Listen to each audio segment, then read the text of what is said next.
Hello everyone, সবাই কেমন আছেন? আশা করি ভালো আছেন। আজকে আমি কাজ করব এই দুইটা ট্রে নিয়ে। এটাকে অনেকে পুকি ট্রে বলে, অনেকে বো ট্রে বলে। যাই হোক, যেটাই হোক, কাজ করাটা হচ্ছে মেন। বেশিরভাগ মানুষই দেখছি বউগুলোকে পিঙ্ক কালার করে, কিন্তু আমার কাছে কেন জানি গোল্ডেন কালারটা বেশি ভালো লাগে। তো আমি আজকে ভেবেছি এটা গোল্ডেন কালার করব।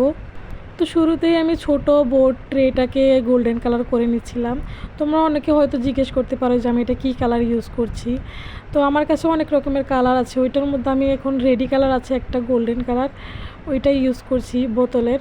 ওইটার নাম আমি অবশ্য জানি না, অনেকে দেখেছি এটাকে রেডি কালার বলে। এই 30-40 সেকেন্ডের রিল ভিডিওর মধ্যে দেখতে দেখা যায় কাজটা যেন অনেক ইজি, কয়েক সেকেন্ডেই হয়ে যায়, কিন্তু আমার মতো ল্যাথখোর মানুষের জন্য ভাই এটা অনেকটা টাইম। এমনিতে ওটা করতে অনেকটা টাইম নেয়। কালারটা যেন একদম পারফেক্টভাবে বসে, এই জন্য আমি দুবার কালার ইউজ করেছি এটার উপরে। তো কালার করা প্রায় শেষ। আমরা এরপর এটার উপরে ইউজ করব বার্নিশ, এটাকে সিকিওর করার জন্য। তো অনেকে আমাকে জিজ্ঞেস করে যে আমি কোন বার্নিশটা ইউজ করি। তো আমি মনমার্টের একটা বার্নিশ ইউজ করি। বার্নিশটা সেট হতে বেশি টাইম লাগে না, তো 10-15 মিনিটের মধ্যে এটা মোটামুটি ভালোভাবেই সেট হয়ে যায়। তো আমি দুটো ট্রের মধ্যেই ভালোভাবে বার্নিশটা অ্যাপ্লাই করে নিয়েছিলাম, যেন একটা চকচকে ভাব আসে। বার্নিশটা ইউজ করার পর এটা দেখতে আলাদাই সুন্দর লাগে।